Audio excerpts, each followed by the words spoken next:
Yeah, quick question on Sure. Iran.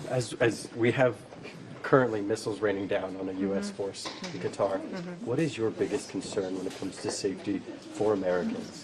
Well, you know, the President of the United States is making some very important decisions right now. My responsibility is to secure the homeland and to do all I can to make sure that we're identifying threats that may be here, what we can do to get in front of them before anything could happen to the population that live here in the United States, but also to work with our local governors and law enforcement to make sure that they recognize potential threats or suspicious activity. Are you seeing any We have not current? seen any currently, but I do know that I'm going to leave here and go get some intelligence briefings and need to get into a secure area for some new information. So I'll know more later. Thank you. Is DHS particularly concerned about the 1,500 internationals that entered during the Biden administration, or were arrested rather, and then half of whom are within the U.S.? Is that No, we did see thousands of people come into our country over an open border under the Biden administration that came from the Middle East.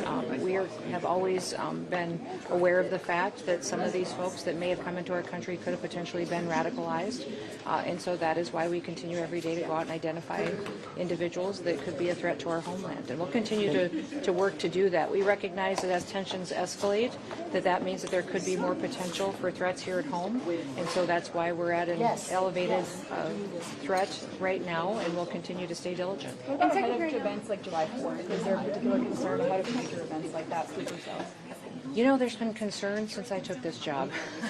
We have incredible threats to this country from many nations that are enemies to the United States of America. You know, it's not just Iran, it's North Korea, Russia, China.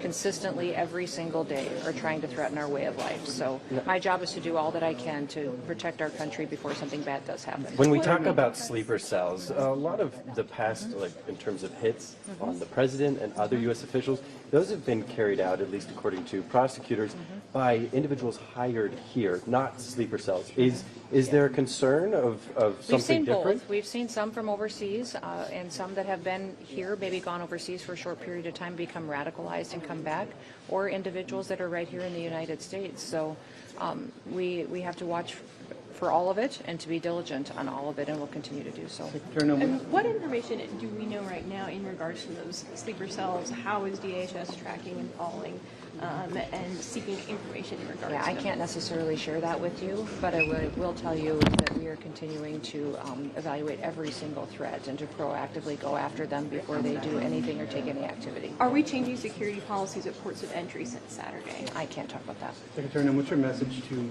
Americans who are seeing what's going on overseas and are concerned about an attack in the homeland? What is your message to them? You know, what I would tell the people that live in this country is to be grateful that they woke up this morning in the United States of America. Because we woke up here, are more blessed than 99% of the people in the world, because we live in a country where freedom and liberty is embraced, and that's what our president was protecting by going after specific nuclear sites in Iran.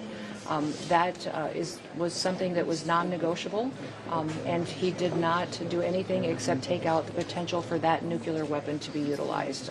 This country is leading the world and has been for many years, and will continue to do so as long as we still have strong leadership like President Trump's in the White House. Are Americans safer today because of the actions on Saturday? I believe that the president worked aggressively to make sure that we are safer, and will be into the future as well.